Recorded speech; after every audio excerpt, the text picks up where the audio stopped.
What's going on, everybody? So today is an extra special conversation. I don't watch much YouTube. I don't watch podcasts. I don't watch much of anything. I work. I have a job. I just don't have time. But there are a few people I've been watching regularly throughout the years.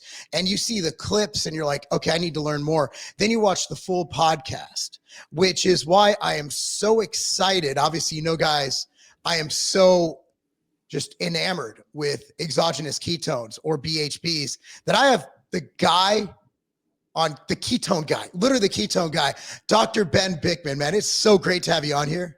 Hey, Mark, my pleasure. Thanks, man. This will be great.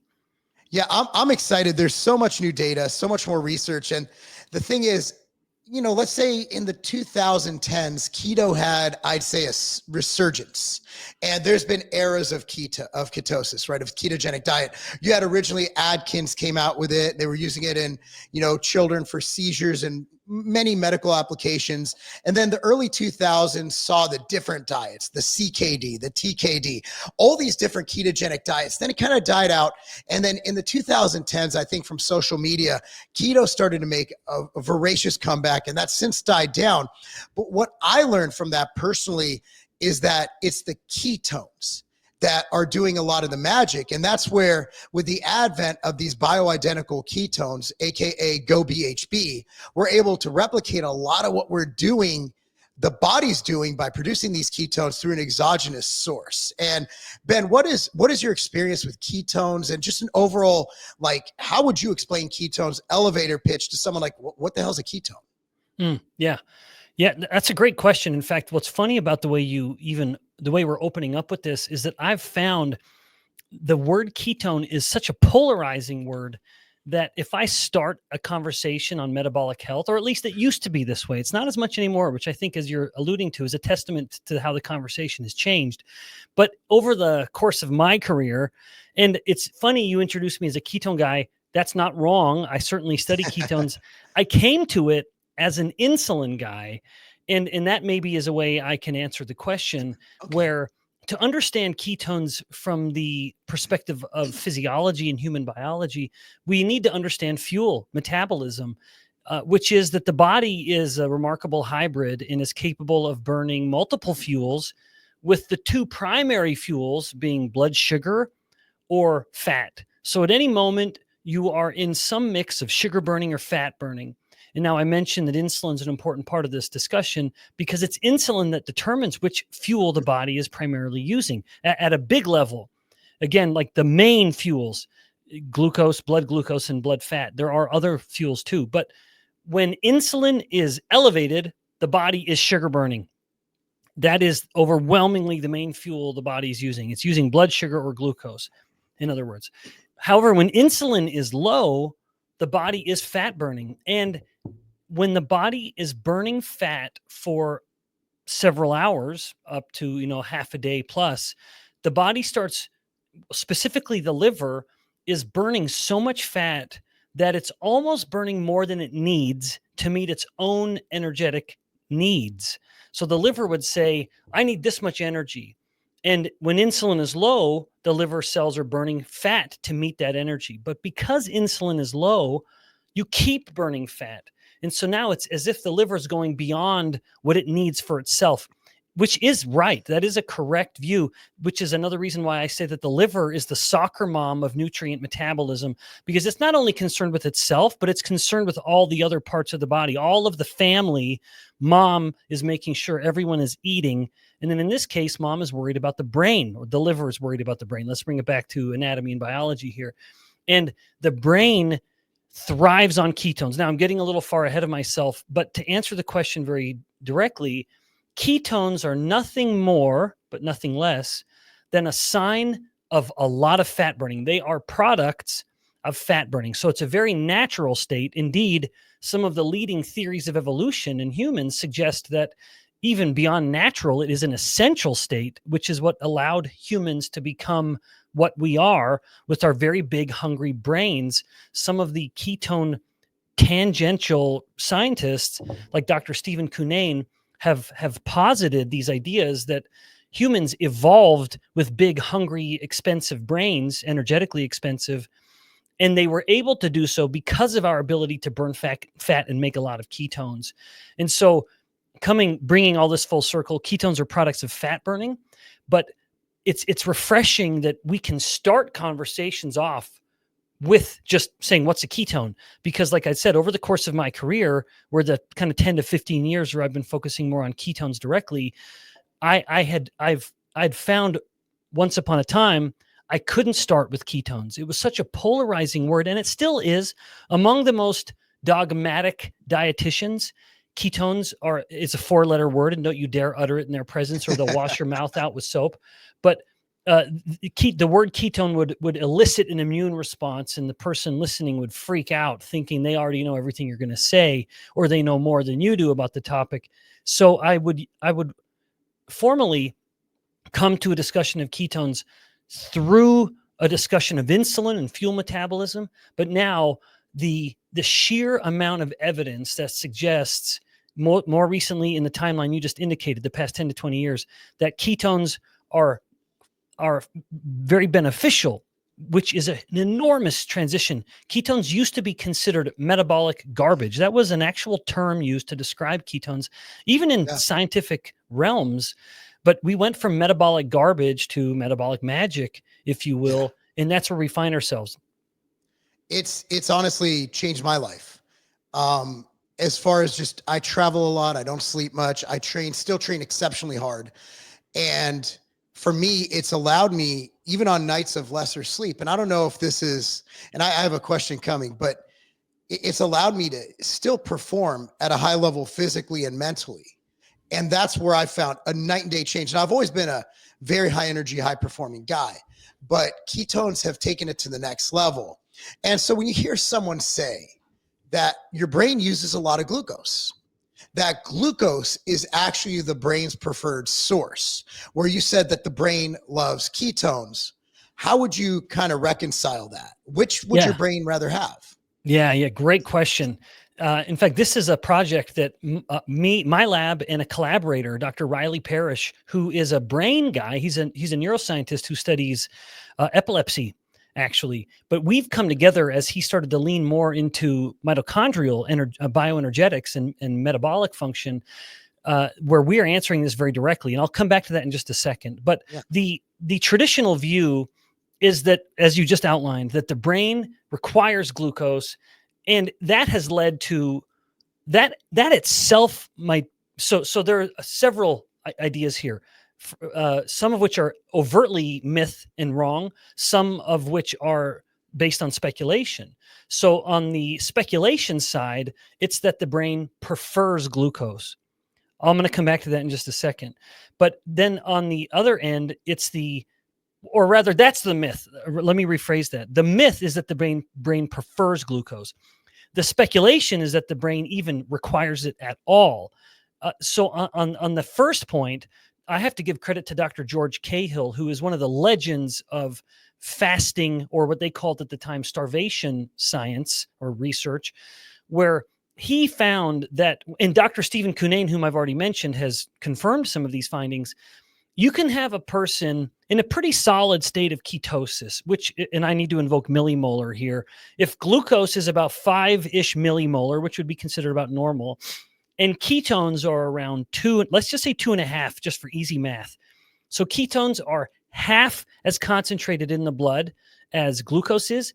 He found that in that state, decades ago, he published these results, already more than double what the brain is getting from glucose, it's now getting from ketones. So in other words, up to over 65% of the brain's energy is coming from glucose, or rather ketones. 65% of the brain's energy is coming from ketones, even though the ketones are at half the concentration of the glucose. So if we were to say the brain has any fuel, and the brain is its own hybrid, relying on glucose and ketones primarily, and so to say that the brain prefers glucose, that's demonstrably incorrect, because the moment ketones start to hit the blood, even when it's still at half the level of what the glucose is now accountable for more than 2 times. The ketones is more accountable than 2 times of what the glucose is feeding the brain. So if the brain prefers any fuel, it's obviously it's obvious that it has a preference for the fuel that is at the lower level, and yet it's still prioritizing as its primary metabolite or primary fuel source. So that addresses the idea that the brain prefers glucose. And again, that idea has led to other mythical ideas, like if the brain uses 120 grams of glucose then in a day, then that means you need to eat 120 grams of glucose, which itself is, of course, a fiction. The liver is more than capable, the nutrient soccer mom, of providing glucose for the body. But also at the same time, of course, like I said, it's providing ketones to offset the need for the glucose in the first place. But then back to the idea that the brain requires glucose. This is something that I don't believe has ever actually been answered. I don't believe it's even been asked. Like the question being, to what degree does the brain actually require glucose? Now, the problem with that question is that it is not a physiological question. It is not one that you can ask, because if you were to try to force glucose to be zero and deprive the body of glucose, not only would you have some cells like red blood cells suffer, because red blood cells actually do require glucose. We know that for certain because they don't have mitochondria and are thus forced to rely on the only fuel that can be fermented, namely glucose, or in other words, used outside of the mitochondria. So you're going to damage your body in other ways. But even second, to push the glucose levels to zero, you would have to give the animal or the human a big bolus of insulin. In doing so, you would successfully lower the glucose, but at the same time, you're going to inhibit ketogenesis.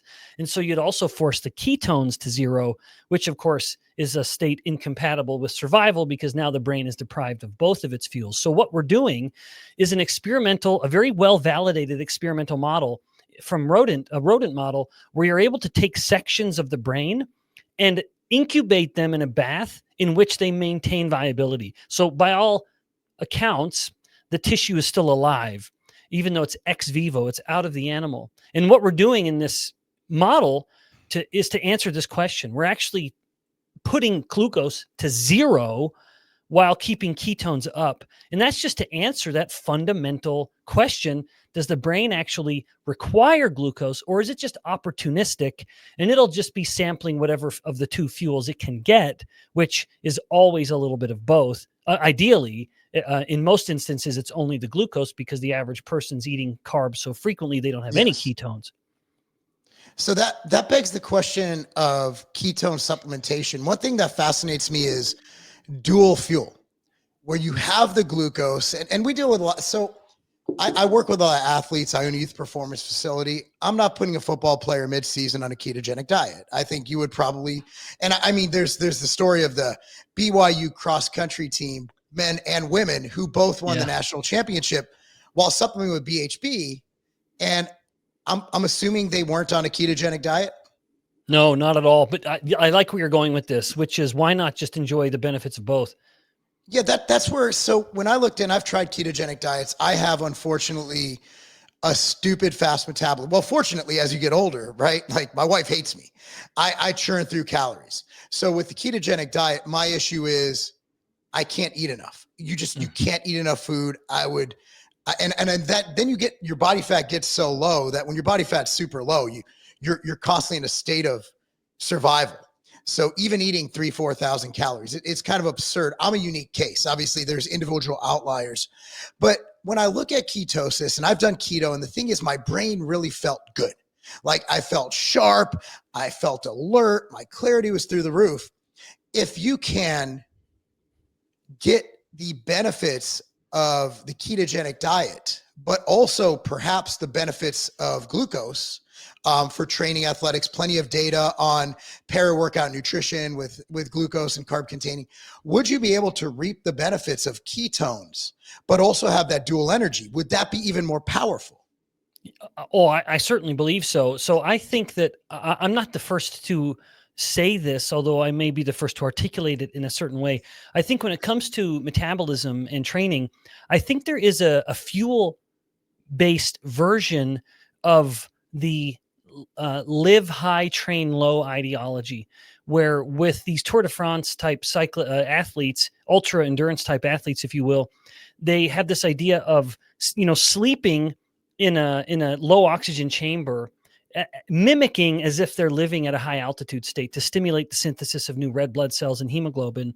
But when they train, they want to maximally leverage that new hemoglobin and red blood cell. So they train in an oxygen rich environment. In other words, at sea level. So they actually live at sea level, but when they're sleeping, et cetera, they're in these hypobaric chambers. I think that we have a fuel-based version of this, which is train or live in a kind of, whatever carb state. But when you're actually training and performing, don't deprive yourself of this other fuel that you wouldn't be making otherwise, namely ketones.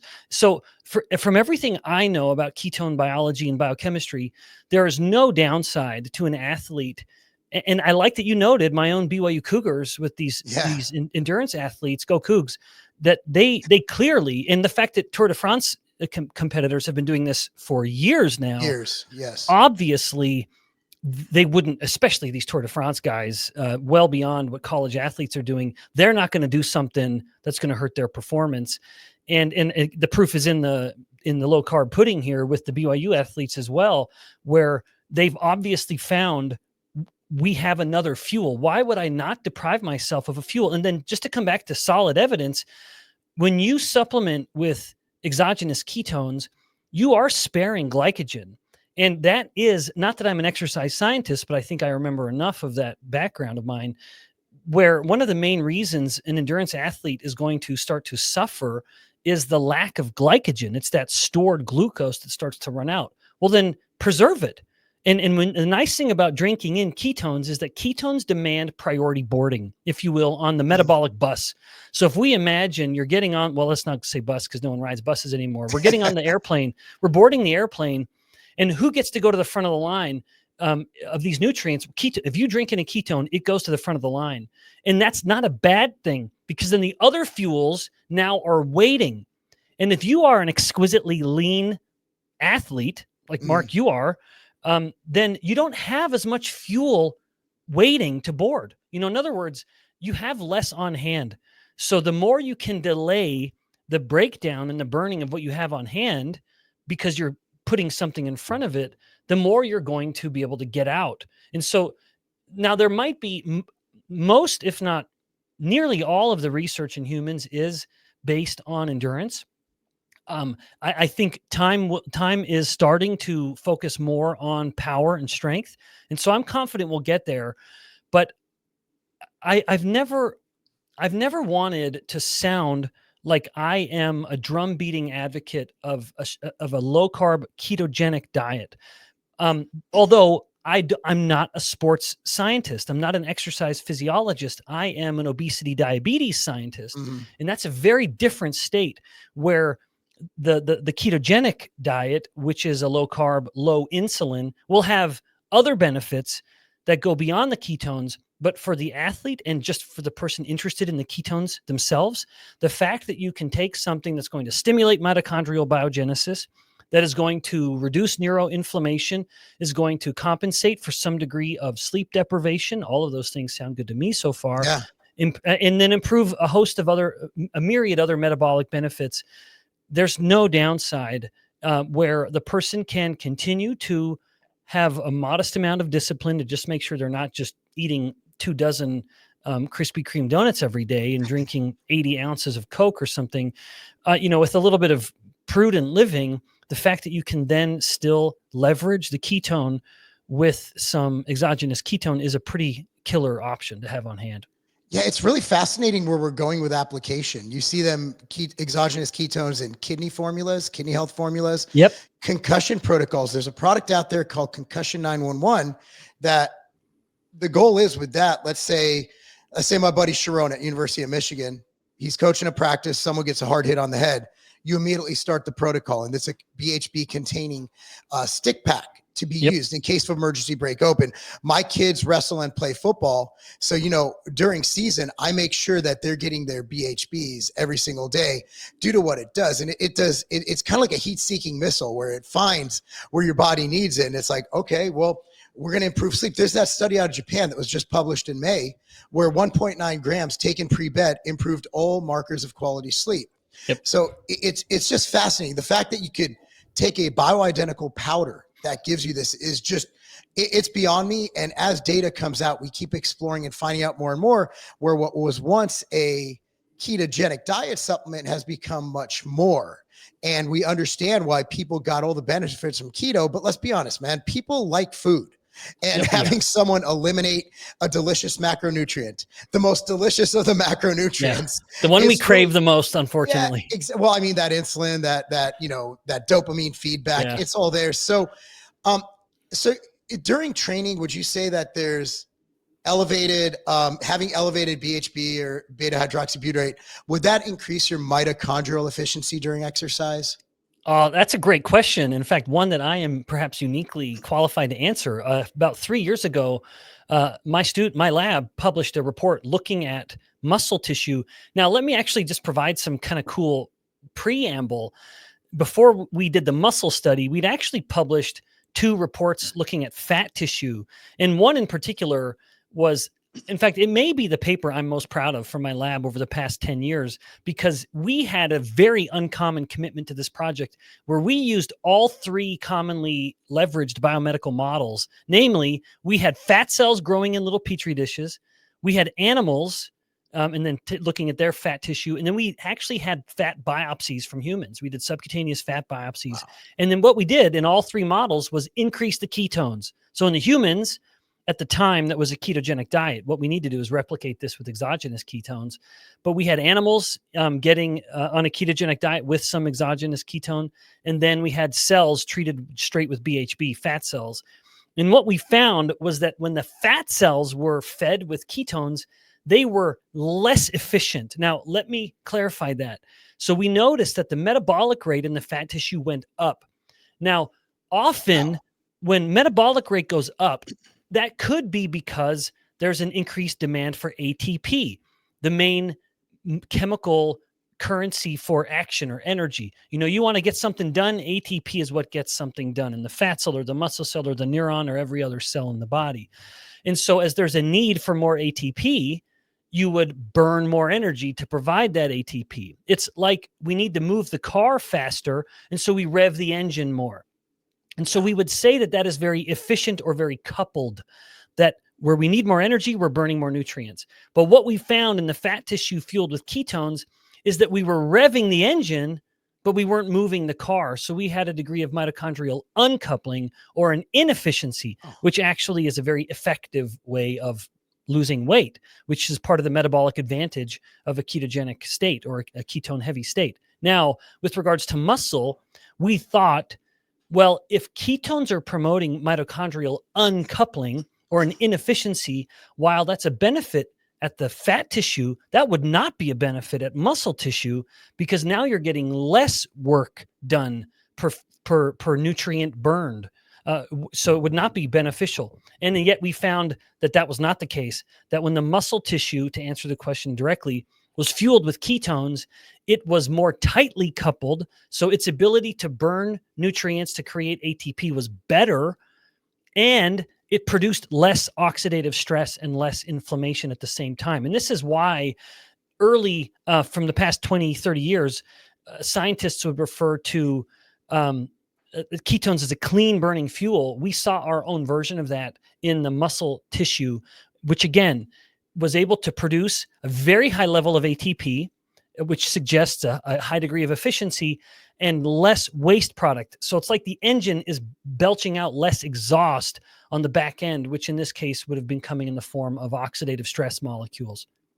So when I think of ATP, I think of creatine. Oh, yeah. I look at them as 1 + 1 = 3. And that was something Rob Rogers says that all the time. It's when you combine what creatine does with BHB, it amplifies it because of its ability to generate that ATP, to give your body ATP, which is, you know, what it does for mitochondrial output is just, it's insane. So here I want to go into this direction. So we talked about this a little bit before. So we look at the endurance athletes, and obviously it's to say that something that was done at BYU to have both men and women win the natty, which is very hard to do. Yes.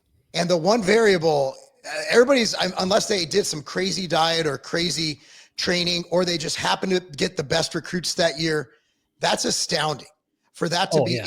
It's very hard for me not to say that didn't play a vital role in what they do. And looking at the mechanism of action, it really works. So looking at a lot of people who watch my stuff, they like lifting things. And you even look at your Hubermans and your Atias, who I love.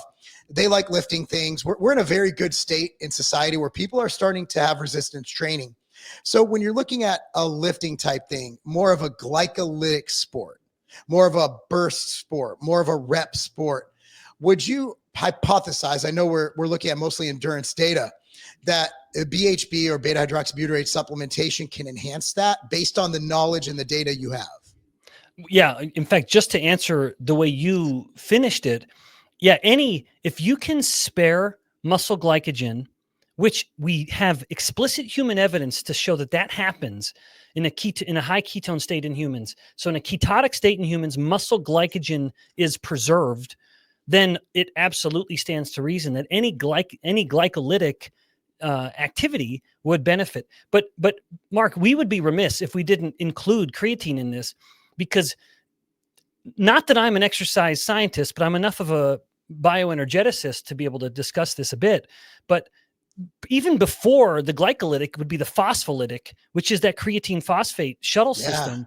And so when I actually think of very acute power, even before glycolytic is the phospholytic. And so to me, that is certainly a reason to prioritize creatine. But just, you brought that topic up, Mark, so I can't let it go too quickly, because it's such a beautiful thing to see the evolution of creatine.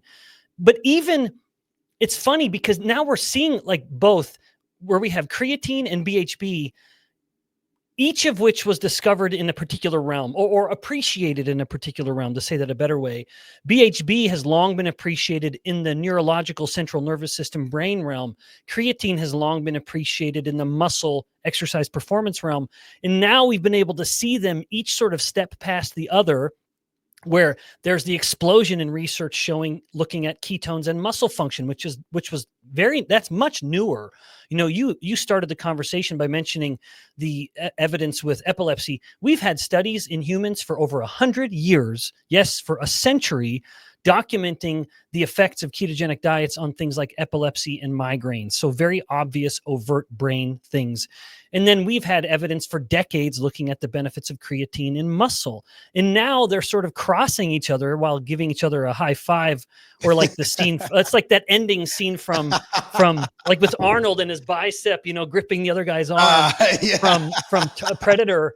Where it's like the ketone and the creatine are giving each other a big firm hand clasp on their way past each other, where now the latest research is showing the remarkable benefits of creatine in the brain, and with cognition and neuroinflammation from sleep deprivation, and all of this new research looking at the use of ketones in muscle and performance.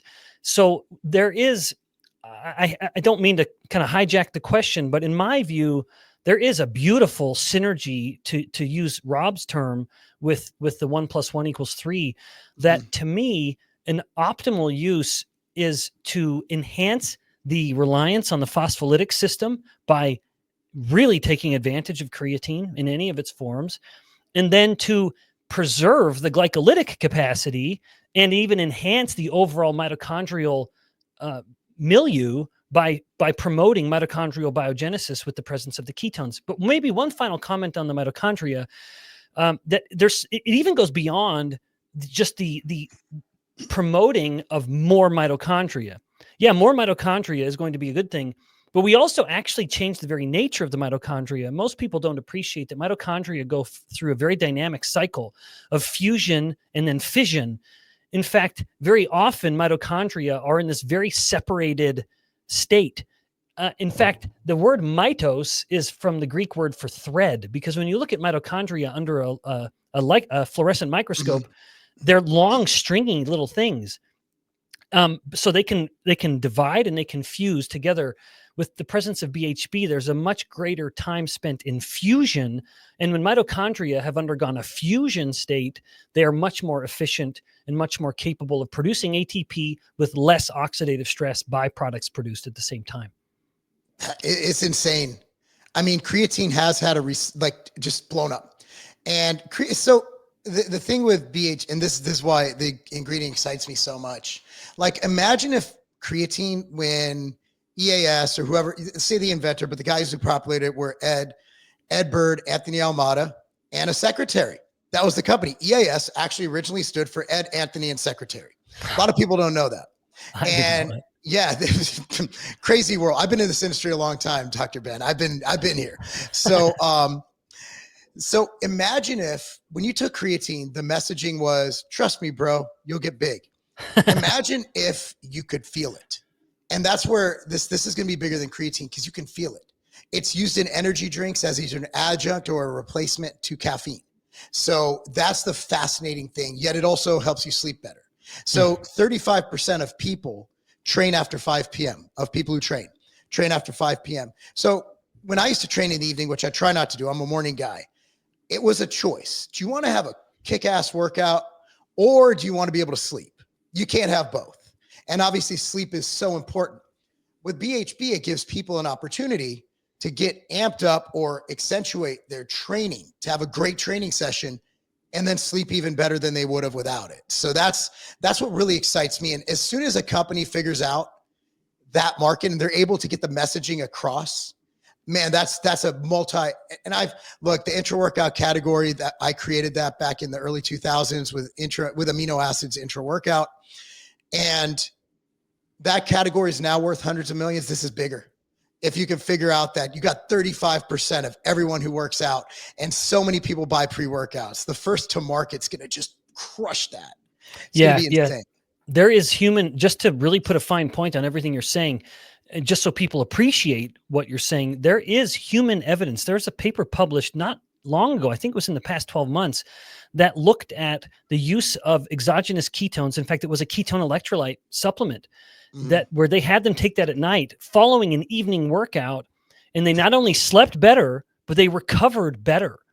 Then when they looked at them the next day and followed them after. So if you by necessity or preference are a later workout, later exerciser, you are missing out on something if you're not trying to leverage the metabolic benefit of the exogenous ketones. But then back to what you and I prefer, I also prefer an earlier workout. For me, it's less physiological and it's more just practical. Yes. I'm able to just adjust my day as a busy dad. I'm busy with my church. Exactly. Yeah, it's just nice if I can, during the mid-morning time, sort of carve out a little bit of time and then walk down to the gym here on campus. Or when I can't do it, it's really early morning before my kids are even awake. But in either case, it's not disruptive of my family. But I take ketones. I take a mix of ketones before I go do my workout at the same time. Yeah, it's just, I mean, it's a game changer. Whoever can figure that out, and the marketing, there's a few brands working on it now I know of. Man, I keep saying, dude, you need to get with your R&D team, or hell, I'll help you. Let me know what you guys need. But if you can figure out this, and someone's going to do it, and it's going to be an absolute home run. So going on to like more stuff like oxidative stress, inflammation, training, people who train like me, my body's always in a state of, recovery. And, I get to that point where I'm mostly recovered. Then I hit it again. I used to train 4 days a week. It used to be more, but father time is undefeated, and I can't do what I did in my 20s, bro. Yeah, no, I just can't. And so is there evidence that BHB or beta-hydroxybutyrate ketones, it reduces oxidative stress or inflammation? Oh yeah. Oh, for sure. In fact, we just published a report. Oh, I love it when I can cite my own work, Mark, because then I'm the primary source. I'm handing you layups. I'm like the Caitlin Clark of. I'm like John Stockton. There's a Utah guy. Jazz reference. Yeah. Oh, and I'm Karl Malone, baby. I'm the mailman here. We go to the same barber at least. Yeah. So, in this case, we published a report finding that beta-hydroxybutyrate was alone sufficient to inhibit all of the inflammation that happened at cells that were exposed to uric acid. Now, uric acid is a very powerful pro-inflammatory signal. So when a cell sees uric acid, it will immediately increase its expression of numerous pro-inflammatory cytokines. A lot of the interferons, interleukins, TNF-alpha, C-reactive protein maybe being the most famous. And yet when we co-incubated with BHB, all of it was normal. So the ketones are Really? directly, yeah. In fact, there was a really compelling paper probably 10 years ago that found that beta-hydroxybutyrate was sufficient to inhibit the master switch of inflammation. There's something called the NLRP3 inflammasome. Anyone could look that up. NLRP3 inflammasome. And when that thing's turned on, all of the machinery for inflammation and immune responses is turned on. Ketones turn it all down. This has some powerful implications. For example, I have a loved one who has an autoimmune disease. Thankfully, it's been mild. And I have told her she has felt benefits to experimenting with exogenous ketones. I'll just say there. That's anecdotal. It's not published. I wouldn't be surprised if one of the realms of exogenous ketone supplements is to help people with autoimmune diseases, which is, after all, inflammation that just doesn't know when to stop. Well, then let's stop it a little bit. And so, but then back to the idea of oxidative stress. Yeah, that has been. I can't believe that I can't recall the name of the scientist who published the first reports that I found, but suffice it to say, a few decades ago, there was heavy work in this realm finding that when ketones are burned by a cell, they are capable, and we found this too, so we corroborated, capable of producing more ATP with less reactive oxygen species produced at the same time compared to glucose, which led to them saying that ketones are a clean burning fuel. That's wild. Now, you also hear when people go on keto or a carnivore diet, like, yeah, my joints, they just feel better. I had all this inflammation. And for me, I've had hip issues, knee issues, elbow issues throughout the years. A lot of them, honestly, it's not even from bodybuilding. It's from playing football when I was younger. Yeah. It's funny because football is like a time capsule. You don't, it goes away. And then when you get older, you're like, oh, I remember I took that fall back when I was 17. Yeah. That is fascinating to look at. So looking at like neurological, what would be the mechanism? Because, you do feel it and it's cellular energy, whereas caffeine is like a stimulant energy. BHB is an actual cellular energy. So what would be the mechanism behind BHB's impact on brain function? How it can help you doing prolonged workouts? Like, have we figured out, is it just the cellular energy for the brain? Is there some other mechanism that's working? Like, what is causing this? Yeah. I actually suspect it's probably a twofold approach, which is both an acute and a chronic effect. The acute effect where you just feel like you can keep going, it probably is. Now, I'm saying probably, and scientists don't enjoy using those sort of soft adverbs, but I have to here. It's probably a result of just the fact that the brain has another fuel that it can use. And it's important to note that the brain is able to use ketones without any gatekeeper. Unlike glucose, which in certain sections of the brain requires insulin to be a gatekeeper or to open the doors. It's the key master, to kind of get into some early Ghostbusters analogies here. But it's like the key master where insulin opens the door and then the glucose can come in. And ketones don't have that regulation step. The moment ketones go up in the blood, they can cross the blood-brain barrier without any degree of regulation, just freely moving in, and then the neurons burning it for fuel. I suspect that's the acute version. But then in the long term, what excites me as a guy who's middle-aged and interested in being, all this focus, Mark, these days on longevity. Yes. My priority isn't necessarily living the longest life. It's being the best grandpa. Yes, when exactly. that time comes. When that time comes, it's less how many years can I get and how good can those years be. And that's a big difference, where most of the social media focus on longevity is a very selfish, me sort of mentality, where you have people even literally depriving their own offspring of their youth in order to promote their own selfish desire to live long and healthy. Amen. But yeah, I mean, it's pretty vile and vulgar, to be frank. But in a longer view, ketones enhance the expression of BDNF, brain-derived neurotrophic factor, which is a signal that promotes neurogenesis. So you're literally promoting the growth of new neurons, which is, of course, something that becomes very difficult to do. Neurogenesis is a very limiting process, and there's much less resilience to signals that damage it as we age. All the more in women, where I think that the menopausal woman really ought to seriously consider the benefits of ketones, because as she loses estradiol, the main estrogen, estradiol itself is very neuroprotective.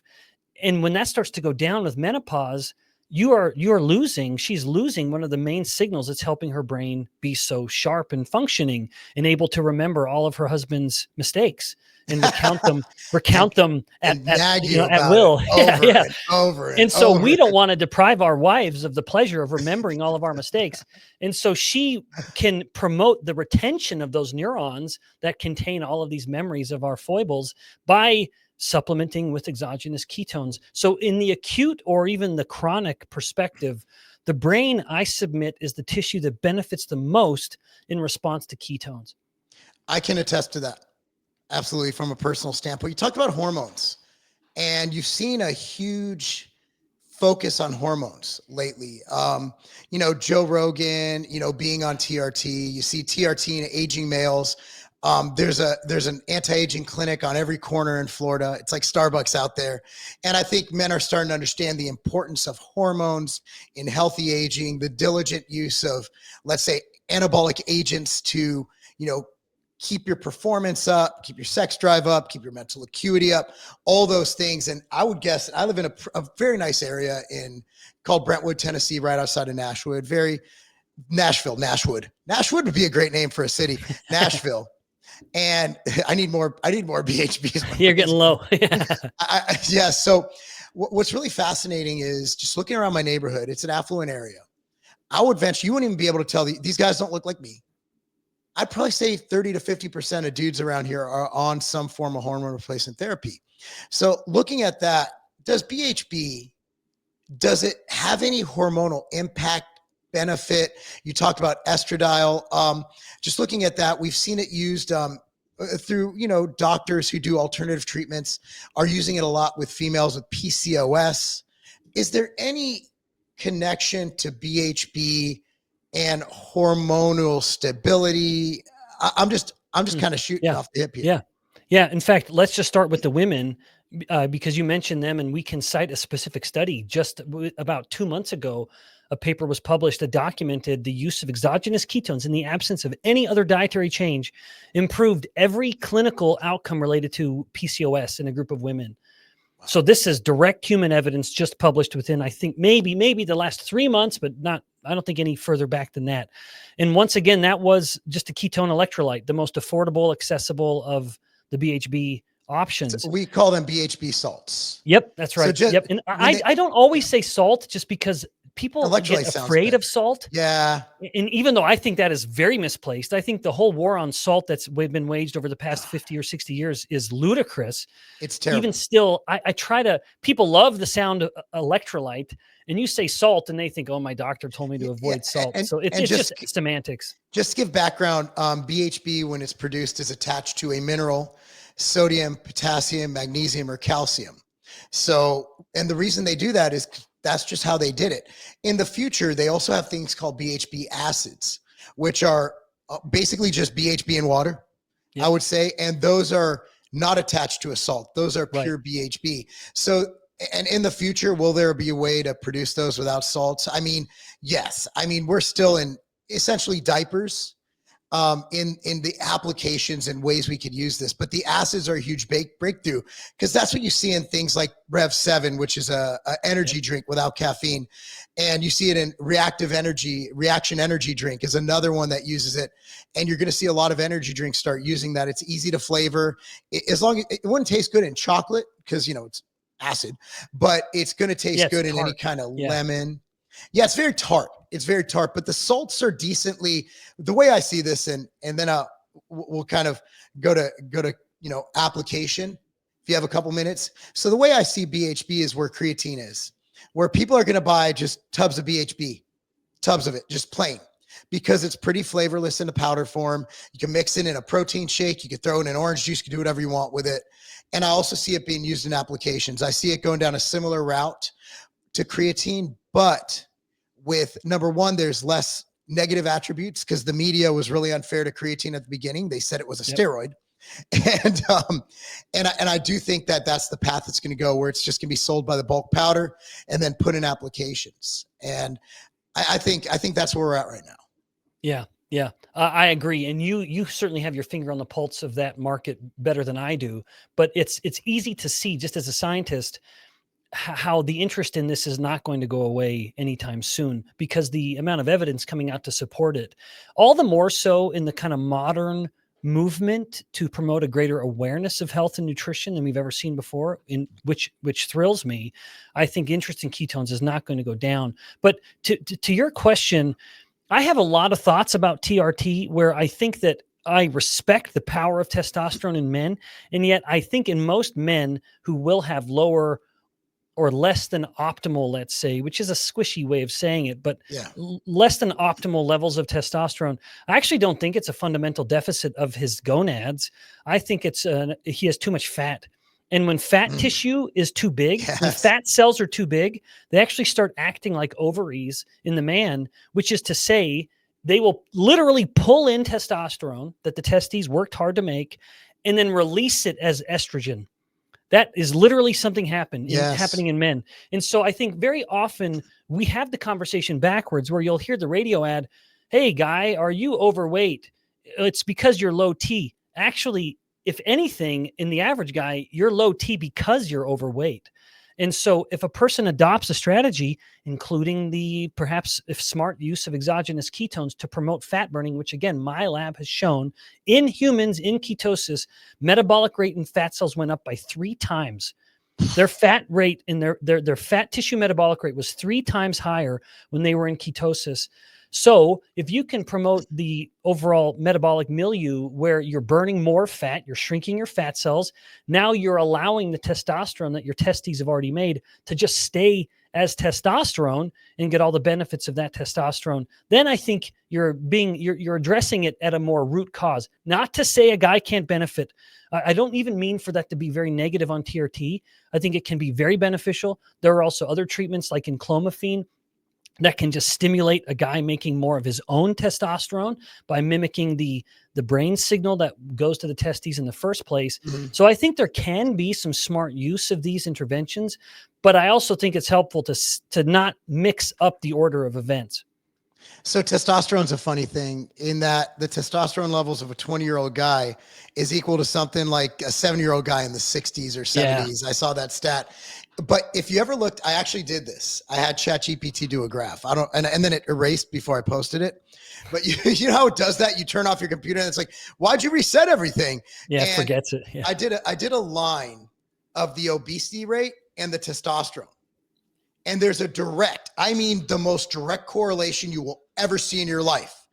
As obesity rates went up, male testosterone went down. Obviously, there's other factors you're going to see in the comments, microplastics, and Alex Jones. He said that the frogs are turning gay. They're turning the frogs. Yeah, they're turning the frogs gay. And maybe he wasn't wrong. no, the frog. Oh my God, he was right about that. That was crazy. And then you see an article. Someone posted the article. It's like Alex Jones was, and it's like frogs that are turning gay or something. Like, oh wait, I think I heard that before. Yeah, it's wild, but yeah, there is a direct correlation. I've gotten in many debates and arguments. It's good to hear you share this position that the number one cause of testosterone decline in our society, and there could be other factors compounding it or doing it on the individually, is obesity. And obesity is something that, look, say what you about GLP-1s. I know it's a Band-Aid. It's not changing lifestyle, but even if they have some side effects, obesity going down, I see that as a positive. Yeah, no. In fact, Mark, my views on GLP-1 drugs, and I say this as a guy, I have been familiar with these drugs for 20 years from my PhD days. Yeah. My PhD lab was one of the first funded labs from Johnson & Johnson to study these incretins, these gut-derived hormones. My view, maybe I'll just mention, if anyone wants to see, I wrote an op-ed for the Washington Times about the use of GLP-1 drugs, where I think they are so powerful that they don't need to be used at the high doses they're currently being used. Yes. But they also shouldn't be used. We shouldn't say this is a weight loss drug. What we should say is this is a habit changing drug. And and it's going to help you learn how to eat differently. It's going to help you learn to control your cravings. And so the view that I take with these drugs is we should use them at much lower levels, and we should microdose and do it in cycles. And the cycle is based on a person being able to change their cravings for carbohydrates, because that is the thing we crave. No one is sitting around on a Friday night wanting to just pound a plate of bacon and eggs. It doesn't happen. No, we want carbs. And that's what people have a hard time controlling. That's what humans appear to have some addiction. Not all carbs, of course. No one's craving broccoli after all, or even an apple. They want something salty and crunchy or sweet and gooey. So my view on the GLP-1 weight loss drugs is, don't look at them, anyone listening, as a weight loss tool per se, that's going to somehow undo any of your bad choices. Look at it as something that's helping you overcome your habits and addictions that are bad. And it's helping you learn to make better choices, because then that gives you the freedom of cycling off the drug at some future time to see whether the habits have become permanent. Yeah. And I hate to add this, but there is some evidence to BHB increasing GLP-1. I was reading that data this morning. I don't know if you've seen that data. It's pretty interesting. No, but it wouldn't surprise me. Anything that gets absorbed in the guts in a quirky way will have an effect on GLP-1. And drinking BHB is a very quirky thing to do. Not that it's wrong, but it's uncommon. Yeah, I agree. So just kind of surmise everything. We talked about all the benefits, and there's so many different delivery methods. There's this product called Let's Go, which is a sachet of gel. It delivers 4 grams. You got the powders. You have all these different ways to take BHB. If you're looking at deriving the benefits, what would be, based on current data, again, this is malleable. Like we found out now, creatine, if you're sleep deprived, you take creatine before that, you pretty much wipe out all the issues with, sleep deprivation symptoms. So science is malleable. Science changes. It changes. We learn new things. Yeah. But Mark, just to go on that for just a second, as a scientist, it has been such a point of frustration for me over the past 5 to 6 years to see people say, believe the science.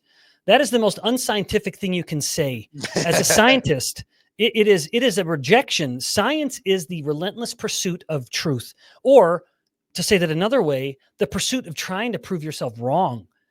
Like you are constantly asking yourself a question and then trying to prove that question wrong.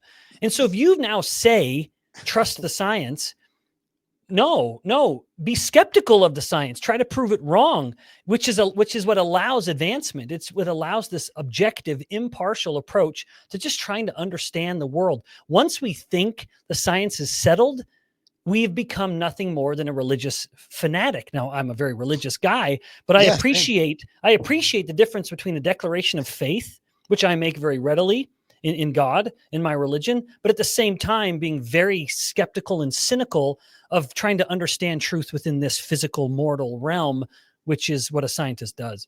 Anyway, I hijacked that question. I got in a lot of trouble in between 2020 and 2022 for not trusting the science. Yeah, exactly. I was called a lot We're of touching names. on a broader topic here. You could Google my name and you got hate articles about me. Just people saying, because I have a platform and I spoke up with my opinion, which by the way was right. And but I'm not. You had your own version of Alex Jones and the Frogs. You were right, Mark. But his was better. Like more inflammatory. Yeah, definitely. Well, it should have been inflammatory. I'm not nearly the scientist you are. I don't have a PhD, but we're both seekers of truth. I love science. It's what I live for every day. So looking at the dosing of BHB, if you're looking at different scenarios, let's say general population, what total grams should you get per day to get most of the perceived benefits or the inherent benefits? If you're an athlete, how would you dose it around an event? Can we give a couple scenarios? Because I have my nephews in town, and he's actually going into the Major League Baseball draft right now. He's a junior in college, great baseball player. How would you apply it to different populations? Dosing? Yeah, so I love the question. And in fact, I almost want to bounce it back to you after I stumble through this. I suspect you actually probably have a better answer to it than me, but I appreciate you letting me take a kind of first swing at it. So let me see if I'll try to get a single and you hit the home run to now invoke Rob's or just any baseball analogy here. Yeah. So from what I understand, the standard dosing is going to be in just the realm of a couple grams, but with athletic performance, or the higher the demand, the higher the ability to use those ketones as a fuel. But there are studies in humans to show people going up to 10 grams of the ketone of the BHB electrolytes. And so there's clearly a very broad range here, where, 10 grams is a pretty nice load. And yet that's been very well documented in the human literature. So I'd say for me personally, I'm minimum 10 grams a day, to be frank. And I use, for me as a middle-aged guy who wants to be a very healthy, involved dad and a very healthy, involved grandpa, where I want my body to perform and I want my brain to be sharp, I take probably 3 to 5 grams right when I wake up. I probably take about that same amount when I go work out, and probably that same amount before I go to bed, frankly. But it's a mix of electrolyte, the D form and the L form. Yeah, the D and L is going to be a whole nother. So basically, look, D is bioidentical. The L form, we didn't know what it did for a long time. Now it's shown to be kind of like, that's what you're going to find in energy drinks. In fact, it's funny you say that. I actually experimented, and it would be a few nights in a row where I thought, why the hell am I not sleeping? I mean, I'm a bad sleeper anyway. Really? And I thought, this is like next level bad. I'm just so, but I didn't feel buzzed. I just was awake. And I think it's because I was taking L before bed, to be honest. I was just awake. Yeah. So if you're looking at an energy drink, like Rev 7 is going to be the L. If you're looking at, but what I like for pre-training is a DL blend. So it also, there's a 50-50 blend of DL. There's different brands that do different ratios. So that's a conversation that I can explain some other day, the difference between D and L. That's honestly, they're both awesome, but you're going to find L in a lot of the energy drink applications. The D isomer was what was used in the sleep study. So just going on that, for me, I think the sweet spot, the structure function claims are based on studies using 10 grams. So 10 grams is that sweet spot. If I'm doing a pre-workout, I'm doing 10 grams of the D and the L, or you can go down to 5. There's new studies going on right now with Dr. Jose Antonio, him out of Florida. He's doing it with 2 grams and 5 grams of both the D and the L. Those are cognition studies. I like to see about anywhere between 4 and 10 grams pre-workout. And during the day, for all the crazy benefits, just looking at my interpretation of the data, which will probably vary from other people's data's interpreted, right? And I'm looking at 10 to 20 grams. I don't think you need to go over 20 grams. There's nothing bad that'll happen other than if you're consuming a lot of salts, you get a lot of magnesium and you end up having to poop. But that's really it. So, but again, like it comes in different isomer. You can mix up the minerals as you want. Yep. So yeah, I would honestly say 10 to 20 grams, but for an acute effect and a lot of health benefits, you go as low as 2. And again, there's more data being, published in the next year, and you go as high as anywhere from 2 to 4 is the lower end. And then you go into the 10 to 20. That's when your bases are covered.